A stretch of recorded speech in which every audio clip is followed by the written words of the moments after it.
Hello friends, it's Kim from Tabletop Gaming Guild back with another review. Today we are looking at Midnight Murder Mysteries. You know how I feel about mystery games. This game is by Multi-Faces, and they are recommending ages 14 and up, 1 to 5 players, so there are solo options. And this game also has cooperative and competitive mode, so it gives you a couple of different options there. Looking like runtime is around an hour, perhaps an hour 15, so let me take you down to the tabletop and walk you through just some of the basics.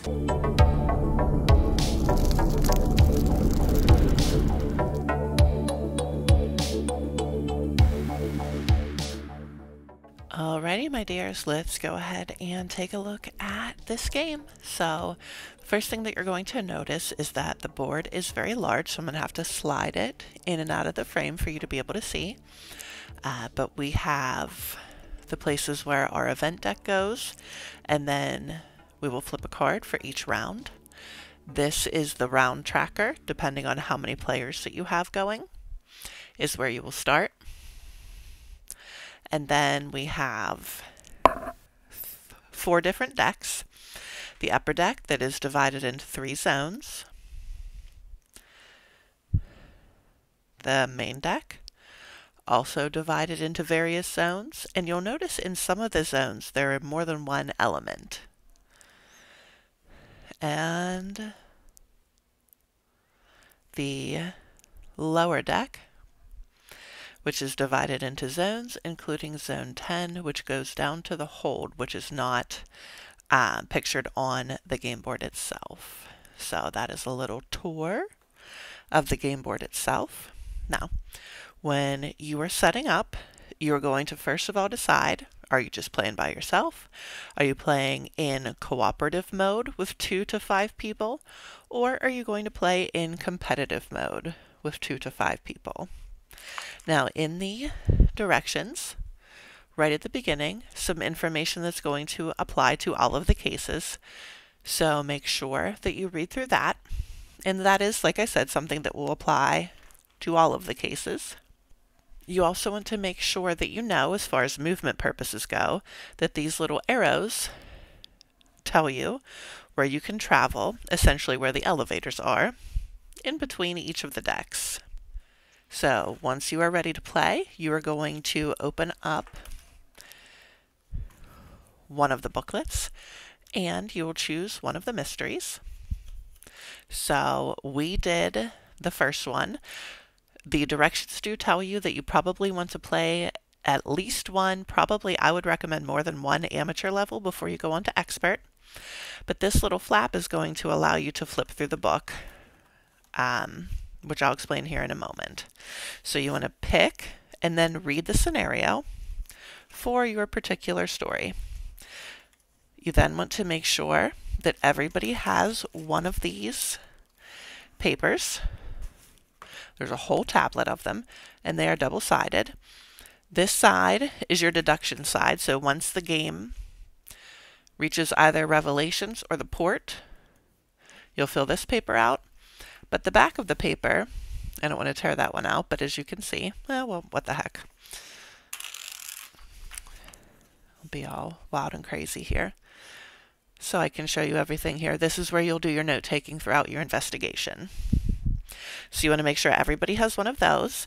And they give a really nice idea in the booklet that you can fold this over. I folded mine to right like this. So you can hide your notes, but this information is a little bit more readily available to you, and it's stuff that everybody who is playing knows already. So once we have all of that figured out, everybody's got their papers, we've figured out what mode we are playing in. You want to set up this nice little handy dandy reminder for competitive or cooperative mode for everybody to see. There are on the back of the booklet as well, another one of those player aids. They are really large, so it's kind of easy for everybody to see. So our setup is going to involve the event deck and also the suspects. So let me get those out here for you. The event deck, they're going to look like little ships, and the directions are going to tell you to shuffle through and make sure that you find this navigational error and also the calm sea tokens. There should be 4 of them. All right, so with the cards that are remaining, you're going to shuffle them and then create 3 piles of 3 cards and then 1 pile of 2 cards. You're going to put 1 calm sea on each pile, and then this navigational error is going to go on the 4th pile. Now we'll shuffle these individually and then stack them, making sure the 4th pile is on the bottom.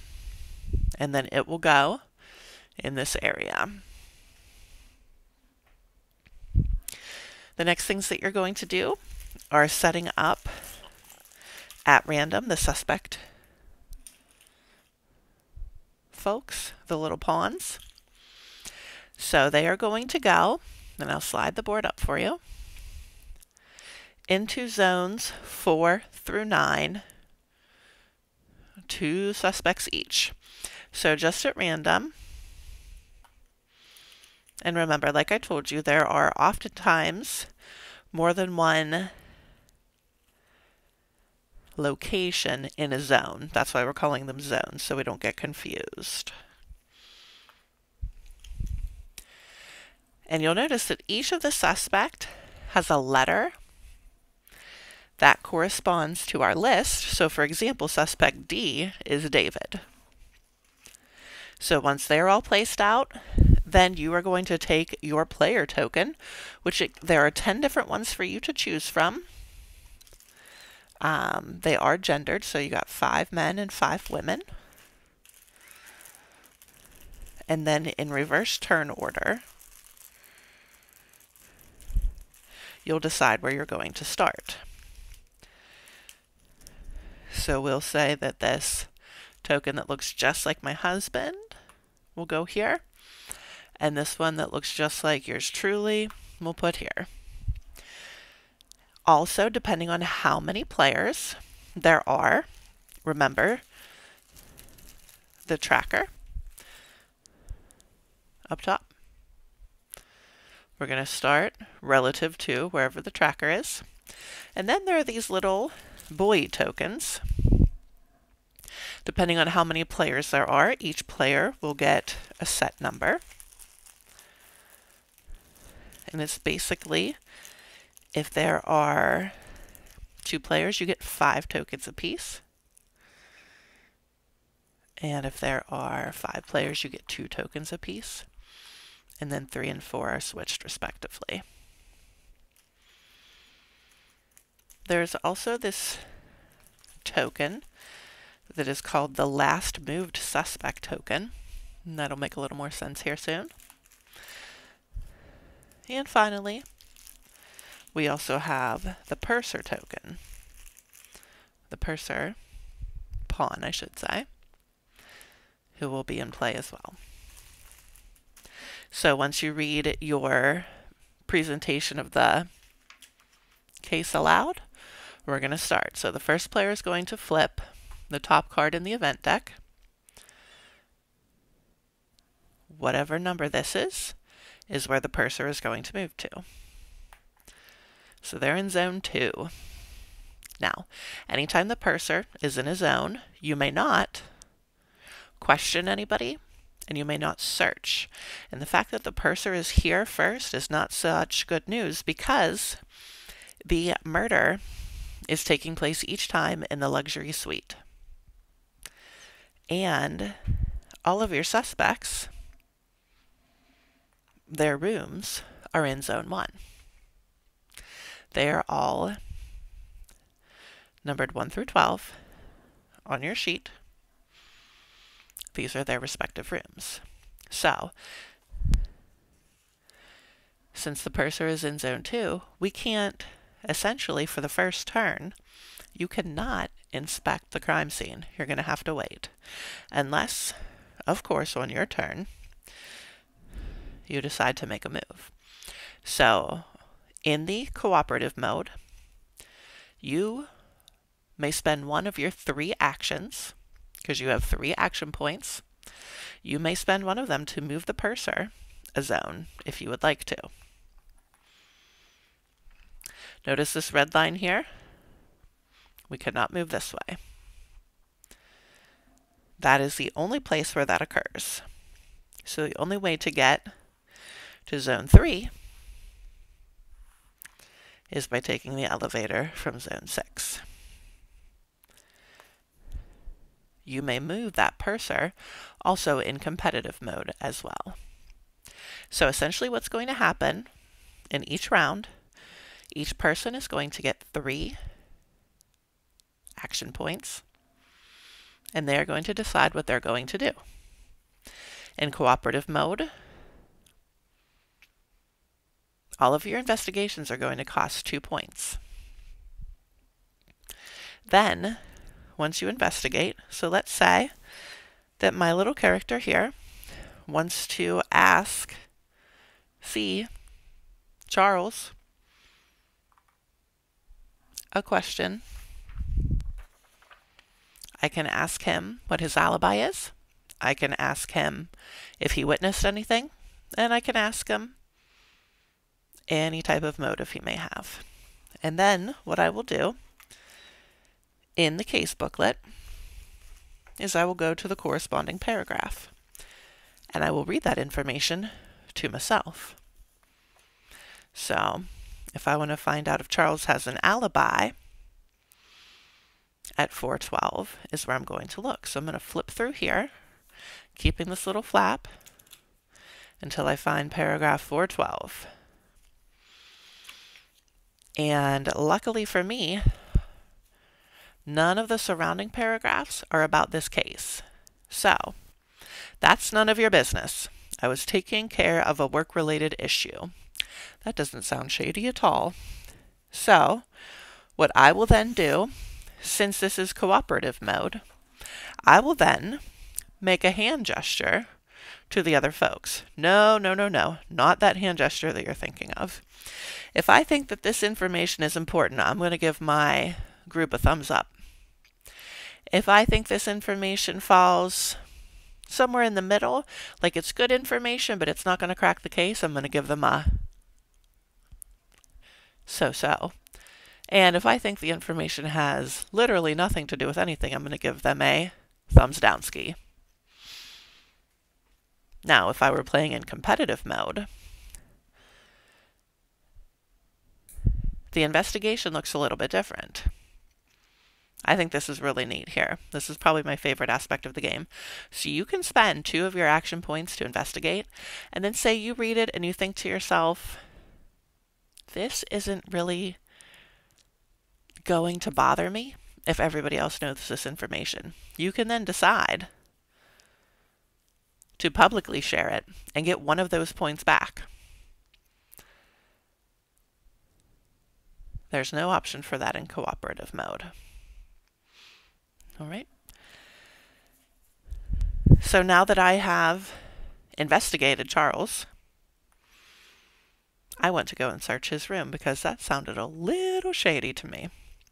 So I'm going to spend my last action point to move here. Now, let's say that I was getting closer to the end of the game. And I thought to myself, I've already got a lot of information about this Charles person. Even though I've used all 3 of my action points, I think I want to investigate his room now rather than later. I can use these little boys to buy more action. That's one of the things that we want to make sure that we understand with these little tokens. You don't get anything. There are no bonus points if you have them left at the end of the game. And as you can see, in cooperative mode, there are ways for you to get more of them, and in competitive mode. So don't think that you have to like use these sparingly. That's where my husband and I kind of went. We realized as we were playing the game together that we were almost treating these as something you shouldn't use regularly, and we should have been using them more often. So now let's say that I get into Charles's cabin, and now I'm able to look at that information.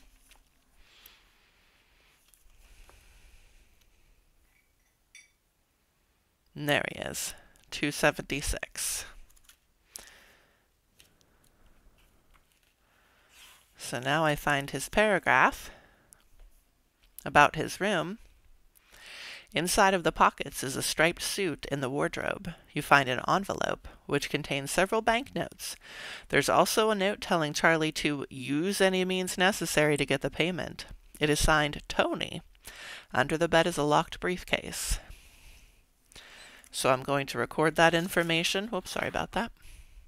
I'm going to record this information next to Charles' cabin. I'm going to give my group a thumbs up because remember, we're all working together if we're in cooperative mode. If we're in competitive mode, that might be information that I keep to myself. Excuse me. So, once we get to the point where we reach the port in a cooperative game, we can decide if we want to take one more turn. Otherwise, we're going to review our notes, and there are time limits in the book that you can follow, discuss, and then we're going to come up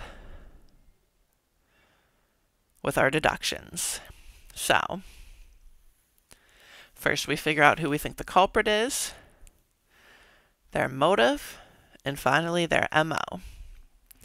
We're going to do that twice because we can't get backup points, and then we'll read the solution and find out if we're right.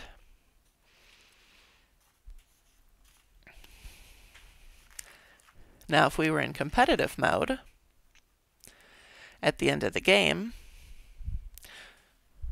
we could end it by reaching the port, or in both games, actually, we can do what is called a revelation, and that is when one player thinks that they know what's going on. So they write down their deductions, they call revelations, they write down their deductions without any explanation. Then the other players will do the same thing if this is in competitive mode. And then we'll figure out, after we read all of the hypotheses, we'll figure out who is correct. And there's this scoring mode that can be used, again, based on if you're doing cooperative or competitive.